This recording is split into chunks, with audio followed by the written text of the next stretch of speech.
Nah, poin saya adalah innallaha la yughayyiru ma biqaumin hatta yughayyiru ma bi anfusihim. Jadi Allah tidak akan pernah mengubah keadaan kita kalau keadaan kita tidak dirubah oleh diri kita sendiri. Nah, keadaan kita itu yang disebut dengan nasib. Nah, sekarang tarik lagi hari nasib buatan saha. Yuk, ulangi lagi tadi. Pikiran menciptakan kata-kata. Ini agak lambat nih kecepatannya. Kata-kata melahirkan tindakan. Tindakan melahirkan kebiasaan. Kebiasaan melahirkan karakter. Karakter melahirkan nasib. Jadi nasib itu buatan saha? Buatan pikiran. Nah, ini si kreator nasib kita. Selama ini kita mengatakan nasib teh menangnya Allah. Jadi Allah teh cenah si ieu nasibna kieu, si ieu nasibna kitu, tos we dinas ku Allah. Allah macam apa kayak gitu. Ieu mah nasibnya pi beunghareun, ieu mah nasibnya pi sangsaraeun, hayang boga Allah gitu.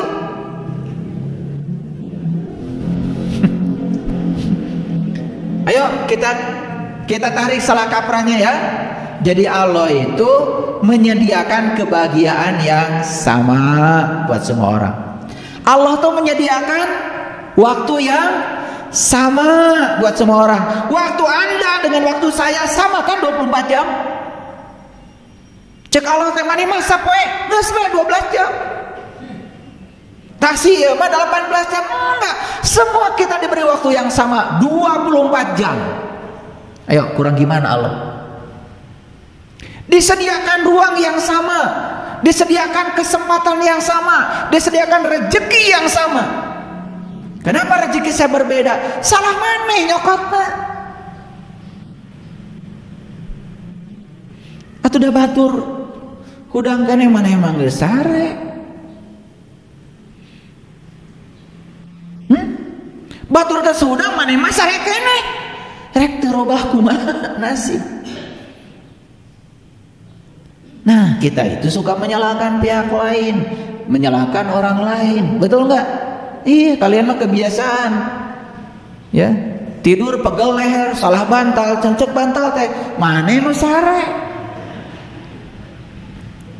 Eta kebiasaan. Bantal mah gimana kamu? Jadi kalau kamu hari ini masih pegel karena lehernya pegel karena salah pakai bantal. Da bantal mah teu nyahoeun. Kumaha cara dipakena? Nu nyaho cara make bantal mah maneh.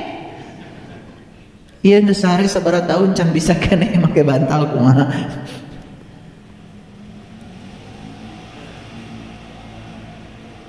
Bantal itu, nih bantal nih cerita bantal.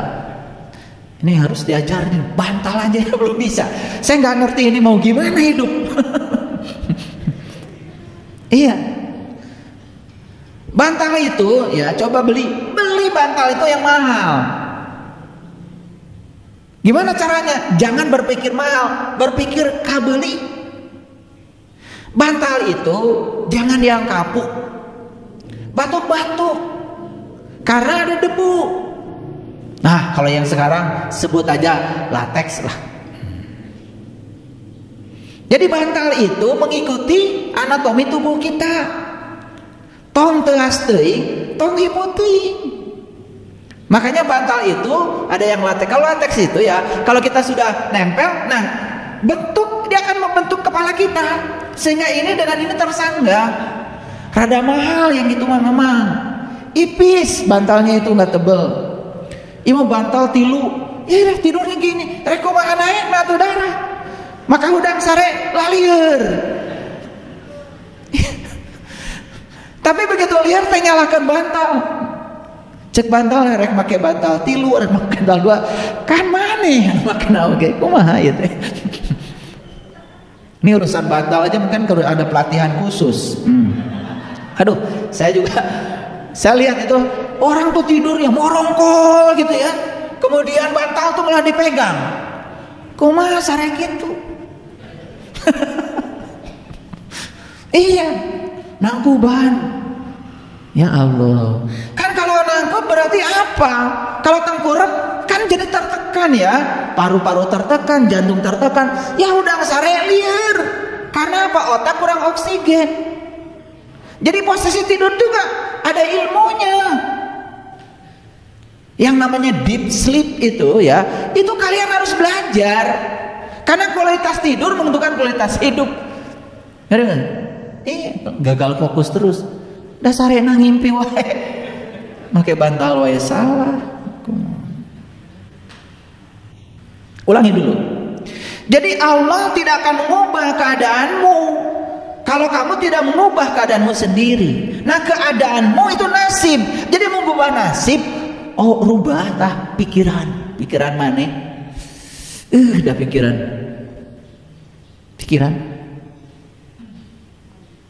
Ternyata kemarin ada share di grup. Saya baru tahu kalau pikiran ini umurnya 12 juta tahun katanya. Ya toh? Ya, kemarin ada yang share tuh bagus di grup. Pikiran ini katanya, otak ini umurnya sudah 12 juta tahun. Ya, makanya saya bilang kemarin, saya kasih komentar sedikit. Itulah, selama kita dikuasai oleh pikiran, selama itu pula kita hidupnya hanya bisa menyalahkan. Dan pikiran lah gitu. Nyalahkan batur wae. Makanya pikiran terus dikuasai oleh kita supaya kita jadi pengguna bagi pikiran itu. Gimana caranya? Disitulah pentingnya belajar meniti ke dalam diri untuk menumbuhkan kesadaran murni yang ada dalam diri. Itu pengguna pikiran. Ya, oke.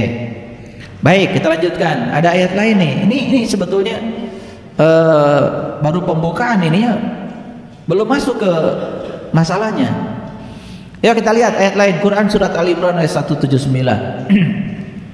Allah sekali-kali tidak akan membiarkan orang-orang yang beriman dalam keadaan kamu sekarang ini. Sehingga dia menyisihkan yang buruk dari yang baik. Jadi Allah itu tidak akan pernah membiarkan yang buruk itu nempel pada yang baik. Gak akan pernah. Jadi selalu akan ada upaya dari semesta untuk menyingkirkan yang buruk itu dari yang baik. Selalu ada upaya. Cuman kita nggak ngerti kalau itu sebetulnya cara Allah untuk menyingkirkan ya keburukan dari kita. Kita nggak ngerti. Itu satu masalahnya. Dan Allah sekali-kali tidak akan memperlihatkan kepada kamu hal-hal yang gaib. Jadi Allah itu tidak akan memperlihatkan kepada kamu hal-hal yang gaib. Berarti kalau Allah tidak menunjukkan yang gaib, berarti Allah itu akan menunjukkan yang nyata. Jadi semua perkara yang hari ini masih gaib bagi kita kudu nyata. Ya diajar agama gaib wae tiba. Tapi percaya deh kepada yang gaib.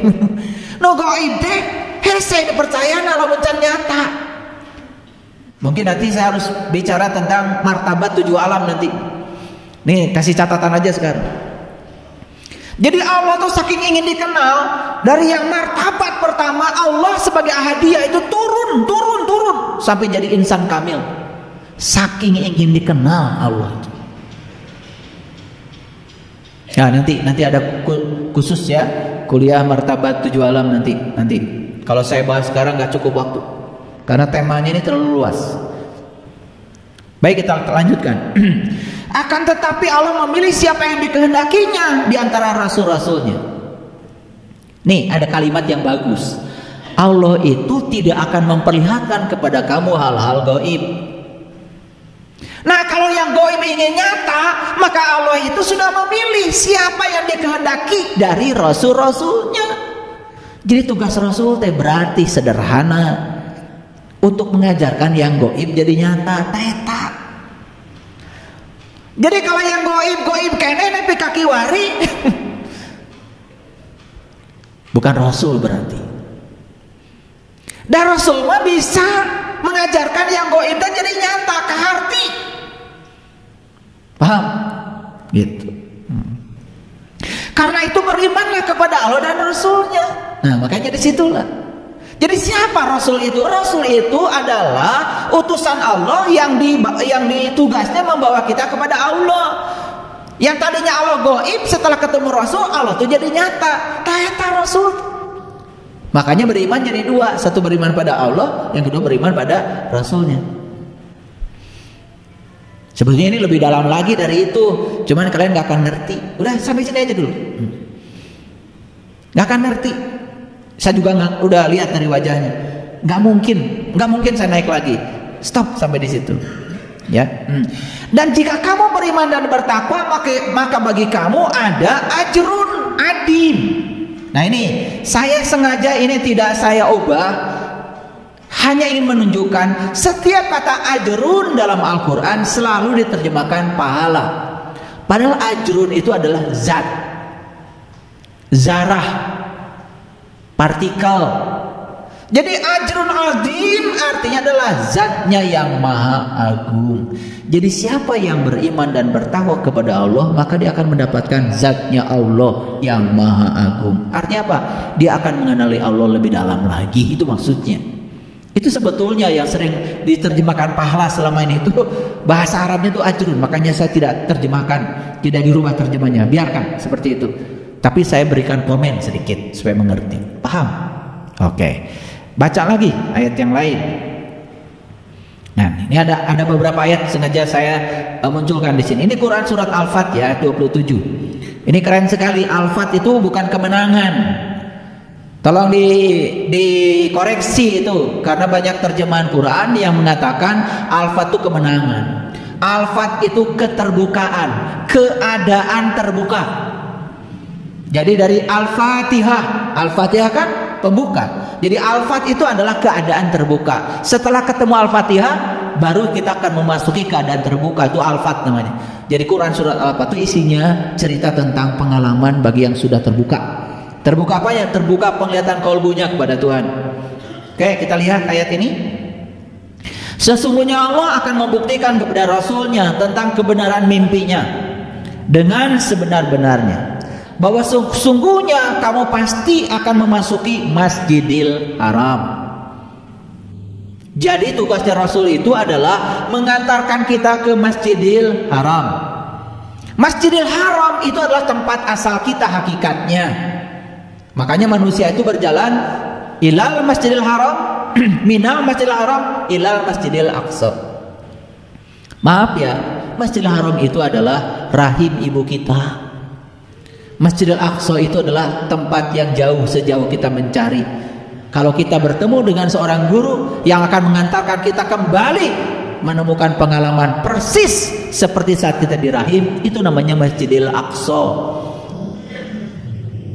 Makanya ketika di rahim kan kita ditanya, Alastu birabbikum, apakah aku ini Tuhanmu? Kita bisa menjawab saat itu, qalu bala syahidna, ya aku menyaksikan. Loh, sekarang jadi tidak bisa menyaksikan. Loh, sekarang tadi tidak bisa menjawab. Berarti harus ketemu dulu Masjidil Aqsa, tempat yang jauh, sejauh kita mencari untuk menemukan hakikatnya diri. Nah, gimana caranya? Kan dari asal kembali ke asal. Itu siklusnya. Makanya kalau kita pergi ke Mekah, kemudian kita tawaf, bikin lingkaran, berasal satu titik, berarti titik yang sama. Jadi Masjidil Haram dengan Masjidil Aqsa itu tempatnya itu juga. Paham ya? Nah ini perhatikan ya, agak berat nih kuliah kita. Masjidil Haram dan Masjidil Aqsa itu adalah tempat asal sekaligus juga tempat akhir. Makanya begitu ketemu asal dan akhir, jadi tidak berawal, tidak berakhir. Itu yang disebut dengan keabadian. Nah, oleh karena itu, maka ya tugasnya Rasul adalah mengantarkan kita ke Masjidil Haram. Mana Masjidil Haram? Mengantarkan kembali kepada pengalaman saat kita di rahim ibu. Itu. Makanya Nabi Yunus juga kan ditelan ikan, betul nggak? Kembali ke alam mas kumambang. Kalau dibahas dalam sekali nih, ya. Stop sampai di situ, biar nggak pusing. Nah, tetapi, nah ini, kamu itu harus dicukur rambutnya, harus digunting.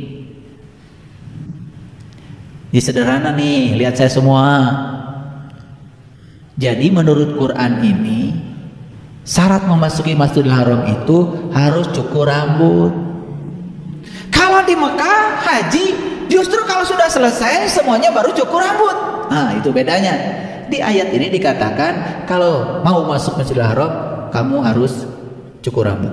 Ini Masjidil Haram yang hakikat, syaratnya harus cukur rambut. Dibotakin itu rambut yang ini dibotakin berkali-kali pun nggak penting, ya. Jangan dikira kalau orang botak itu kemudian suci pikirannya. Kalau menyucikan pikiran itu dibotakin, ya tentu saja yang untung kan orang Garut, karena tukang cukur KB di Garut. Makanya saya beda profesi walaupun dari Garut. Kalau teman-teman saya nyukur bagian luarnya, kalau saya ambil profesi yang berbeda, nyukur bagian dalamnya.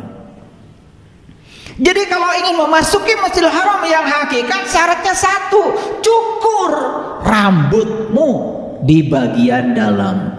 Jadi ini sebetulnya proses penyucian kolbu. Ini proses penyucian pikiran. Itu makanya Nabi Musa waktu mau diundang ke Al-Muqaddas itu kan kata Allah, "Hai Musa, kini kamu berada di Al-Muqaddas itu, lepaskan kedua terompahmu." Kan gitu dalam Quran surat Thaha. Maka disuruh melepaskan kedua terompah. Kenapa? Nih. Pikiran itu selalu terjebak oleh dualitas. Makanya kemarin saya bilang di kajian, dualitas jangan ditandingkan, tapi dualitas disandingkan. Gitu. Ya? Apakah suami istri dualitas? Dualitas. Makanya disandingkan di pelamin, bukan ditandingkan. Sapoe dua poe mah masih bersanding. Tapoe katilu bertanding. Lucu. Ya, itu. Jadi bersihkan, ya, cukur, gunting rambutmu. Ini kan urusan ini, karena manusia ini yang paling berbahaya di sini nih, bagian sini. Kalau sini kotor, ke sini kotor. Udah semuanya jadi kotor. Kalau di sini kotor, kan ke sini juga kotor, betul nggak? Orang yang konflik dengan pikirannya pasti selalu konflik dengan kata-katanya. Itu kan yang kemudian membuat suasana semesta ini jadi penuh polusi. Oke, itu. Makanya lihat ayat berikutnya. Ini penting, ya. Zalika fathan qarib. Ya. Zalika fathan qariba. Apa maknanya? Dia memberikan sebelum itu keterbukaan yang dekat. Fathan. Jadi, lihat saya semuanya. Untuk memasuki Masjidil Haram yang hakikat harus bertemu dengan seorang Rasul di zamannya. Zaman sekarang sudah tidak ada Rasul, yang ada adalah para pewarisnya, itu pun sudah langka. Syukur kalau kita bisa bertemu salah satu, itu sholawat. Makanya siapa yang bertemu dengan penerus ilmunya Rasul di sini saat ini sekarang, maka dia akan dapat syafaat. Wujudnya syafaat adalah ilmu. Ilmu untuk membuka ketertutupan mata kalbu kita. Begitu sudah dapat ilmu itu, bright, terbuka. Ini yang disebut dengan fathan qoriban. Itu yang disebut dengan keterbukaan yang amat dekat. Jadi terbuka itu dekat, nggak jauh. Yang harus dibuka itu bukan langit yang jauh di sana, langit terdekat di sini. 7 lapis langit yang harus dibuka itu ada di sini. Keren gak ayat ini? Dan kalau saya kupas ini ayat ini, aduh, waktu kita nggak akan cukup. Udah, stop dulu sampai situ. Itu aja udah bagus. Ya, itu. Jadi dibatasi ya, dibatasi. Saya tidak. Nah, kembali lagi, lihat saya semuanya. Jadi, kalau kita ingin melakukan perubahan, salah pendekatannya, salah strateginya, apakah perubahan itu bisa terjadi? Gak akan terjadi. Kita ingin masuk ke dalam rumah, malah mau mukul-mukul tembok.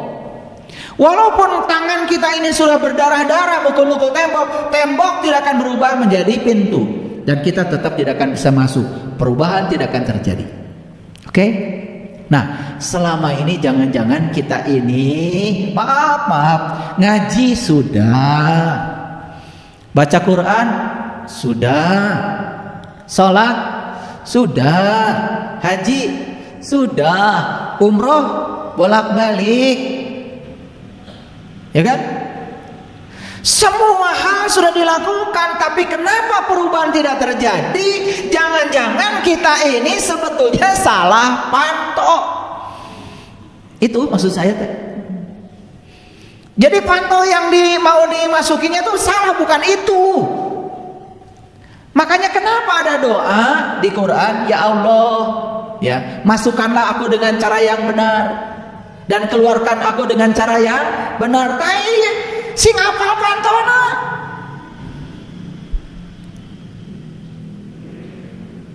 Karena ada doa begitu, bukan? Iya. Pakai bahasa Indonesia aja sugan ngerti. Ya Allah, masukkanlah aku dengan cara yang benar dan keluarkan aku dengan cara yang benar. Masuk yang benar, keluar yang benar, kudu lewat panto. Mun teu lewat panto mah disebutna oge maling. Makanya kalau kita mukul-mukul tembok terus, maka terbuka, perubahan tidak terjadi. Ini pentingnya. Yuk kita baca satu persatu. Hanya orang yang paling bijaksana dan paling bodoh yang tidak akan berubah. Hanya dua di semesta ini yang tidak akan berubah. Satu yang paling bijaksana, dua yang paling bodoh. Hati-hati jadi orang yang paling bijaksana. Makanya jangan mau jadi orang yang paling bijaksana, muharobah. Apalagi mengatakan dirinya seakan-akan sudah mencapai kebijaksanaan, ngerasa. Dah beda, ya. Rasa jeung rasaan tuh beda. Coba saya tanya, matahari terbit dari mana? Dari mana matahari? Oh, timur. Terbenam? Arah. Da kieu we di baheula pelajaran. Ieu mah pelajaran rarasaan. Betul? Apan bumi teh mengelilingi matahari. Bukan matahari anu ngider. Kalau terbit dari timur terbenam di barat, berarti matahari itu terbit, habis itu terbenam. Cek matahari teh emang gue pikirin. Kan matahari mah cicing. Dunya orang anu nurulkeun papan gitu. Terbit dari timur mana? Terbenam di barat mana? Iya, mana rasaan. Nah, makanya beda rasa jeung rasa itu kebenaran. Kade kita masuk make rarasaan. Rarasaan teh asa geus paling bijak sana. Padahal baru bijak sini.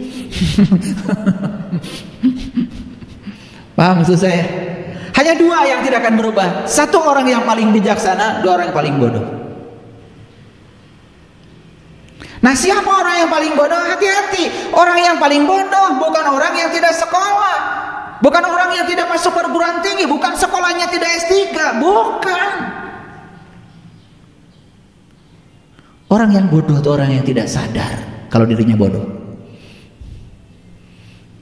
Makanya orang yang berada dalam kegelapan tapi tidak sadar sedang berada dalam kegelapan tidak akan pernah merindukan cahaya.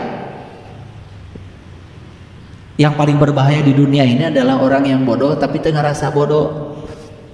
Mamatahan batur tasi bodoh teh. Betul nggak? Iya. Jadi nyilakakeun batur.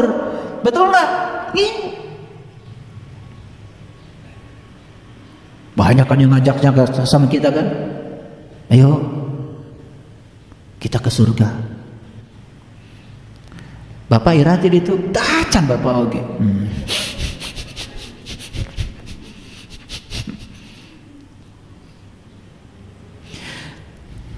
Untuk meningkatkan itu berarti berubah. Menjadi sempurna itu berarti sering berubah. Lihat saya semuanya.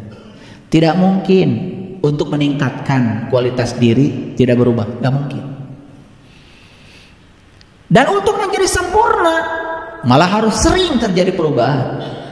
Makanya saya sering berulang kali bahwa hidup ini kan perubahan. Nah, kita ini dalam hidup itu yang paling berbahaya adalah tidak mau menerima perubahan. Hayang gitu wae.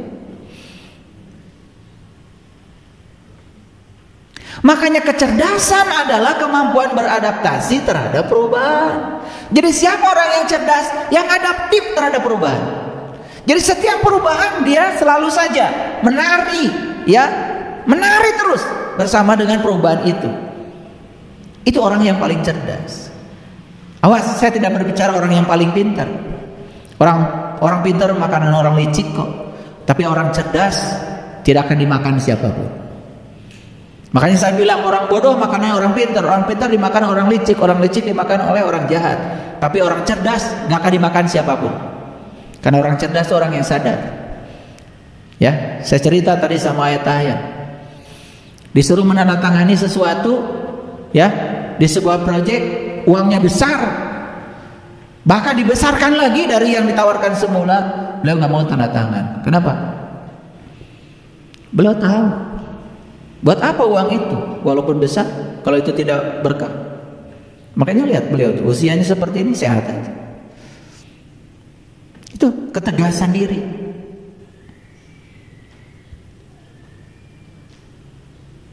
Nah, jika kita tidak berubah, berarti kita tidak tumbuh. Nah, jika kita tidak tumbuh, berarti kita tidak hidup. Makanya disebut hidup itu perubahan. Nah, orang mah hayang disebut hirup, hayang disebut hirup mah, tetapi tidak mau berubah. Atau kalau tidak mau berubah mah disebutnya juga tidak tumbuh. Dan ciri hirup mah tumbuh. So, melak, pecai disebut tumbuh teh, disebut hirup teh. Lamun kagedean, itu terubah-ubah. Jadi sebetulnya perubahan itu cirinya tumbuh. Tumbuh itu tandanya hidup. Jadi para sahabat, kalau ingin disebut hirup, tumbuh. Dan ciri tumbuh, robah. Gitu aja. Ya mah yang disebut hirup tapi belum merubah. Aneh. Eta tiba heula kitu we, ngewa ka batur nepi ka ayeuna. Terubah eta ngewa, ya Allah. Ketemu umur 17, sekarang sudah 77, eta ngewa keneh wae ka batur terubah. Ari hayang disebut hirup. Coba. Ini peringatan dari saya ya, hirup itu berarti tumbuh, tumbuh berarti berubah. Betul nggak? Jadi berubah. Awas ya, tentu saja yang saya maksud perubahannya lebih baik dong. Tidak semua yang dihadapi bisa diubah, tetapi tidak ada yang bisa diubah kecuali dihadapi. Ngerti maksud saya? Ulangi. Tidak semua yang dihadapi bisa diubah, tapi tidak ada yang bisa diubah kecuali kalau dihadapi. Nah, kalau kita ingin melakukan perubahan, apapun yang kita hadapi, apapun yang terjadi, hadapi. Nah, kita sering lari dari yang sedang dihadapi atau merubah.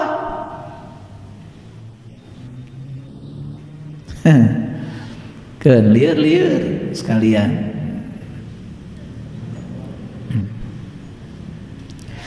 Ubah cara kita memandang sesuatu, dan hal-hal yang kita lihat akan berubah. Ini maksud saya. Kan sebetulnya masa lalu itu tidak bisa diubah. Betul? Yang bisa kita ubah dari masa lalu apa? Cara pandang kita terhadap masa lalu. Begitu cara pandang kita diubah, kita melihat masa lalu dengan cara yang berbeda. Itu maksudnya. Ubah cara pandang kita terhadap sesuatu, hal-hal yang kita lihat pasti akan berubah. Jadi kalau kita melihat orang lain tadi itu nyebelin, begitu cara pandang kita dirubah, ternyata yang nyebelin itu bisa jadi malah justru kita sukai. Betul? Contoh tuh, kudu pakai contoh. Ada orang lain di masa lalu mungkin menyakiti kita. Kita sadar bahwa sebetulnya tidak ada episode di masa lalu yang bisa kita hapus, yang bisa mengantarkan kita menjadi kita yang hari ini. Dan hari ini kita tidak akan menjadi kita yang hari ini kalau satu episode saja dihapus. Jadi kalau orang yang membenci kita itu kita hapus, kita tidak akan hadir menjadi kita yang hari ini. Sadar dengan itu, apa yang terjadi? Kita lihat, oh ternyata dia itu kehadirannya penting. Kan yang tadinya benci menjadi tidak, karena mengubah sudut pandang. Kartos, kudu make contoh wae. Hidup hanya akan berubah ketika kita menjadi lebih berkomitmen pada impian kita daripada kita terus ya berada di zona nyaman. Punya impian nggak? Pasti punya impian. Tahu cara mewujudkannya? Hudang.